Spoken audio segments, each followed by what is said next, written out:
જય માતાજી મિત્રો, આપણે ઘણા દિવસ પછી આજે મોટો બ્લોગ બનાવીએ છીએ અને આગળ તો તમે જોઈ શકો છો ડેમ જેવું બનાવવામાં આવ્યું છે પથ્થરથી.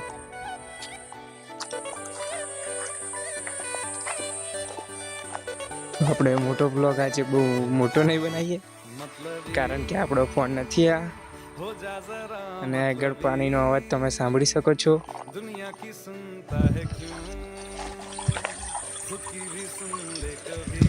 પબ્લિક જોઈ શકો છો.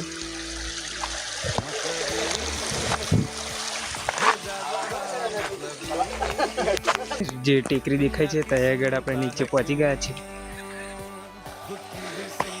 તે તમે જોઈ શકો છો કેવી દેખાય છે. બીજા પર્વત અને પેલા બે તો આગળ હેડ હેડ જ કરે છે. મારે વિડીયો બનાવવો પડે એટલે પાછળ રહી ગયો અને પહેલાં આપણે વચ્ચે ધોધ પર ગયો હતો એનો મેં મિની બ્લોગ મૂક્યો હતો.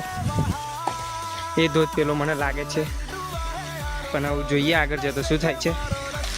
મને તો ફૂલ પરસેવો થઈ ગયો છે. આગળ વિડીયોમાં બન્યા રહો જોવા માટે. તો આગળ હોનું મળી ગયું છે. આ બહાર કાઢશે વડે મારો જે ધોધ હતો એ હિડન પ્લેસ હતી એટલા માટે આપણે પહેલાં વિડીયો નહોતો બનાવ્યો અને આ બીજા ધોધ પર જઈએ છીએ ત્યાં આગળ તો પબ્લિક પણ છે એટલા માટે આગળ આપણે વિડીયો બનાવી દઈએ. ને બાવરિયા મારે નીકળું છું મેં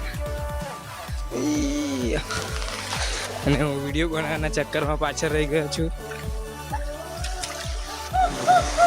તો આગળ આપણને ભદ્રકાળી ટેમ્પલ છે ત્યાં આગળ આપણને માણસો પણ દેખાય છે. એ આપણા કેમેરામાં કેદ થવું થોડુંક અસંભવ છે પણ તમને હું આગળથી બતાવવાની થોડીક કોશિશ કરું. તો આગળ આપણે ધોધ પહોંચી ગયા છે અને હાલત પણ ફૂલ ડાઉન થઈ ગઈ છે.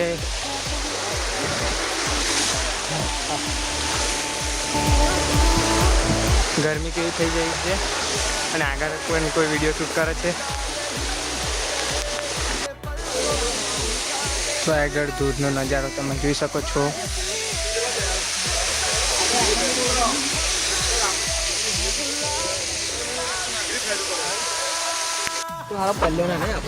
જય શ્રી રામ. તો આપણે પહોંચી ગયા છે ટબલા વાવ હનુમાન દાદાના મંદિરે.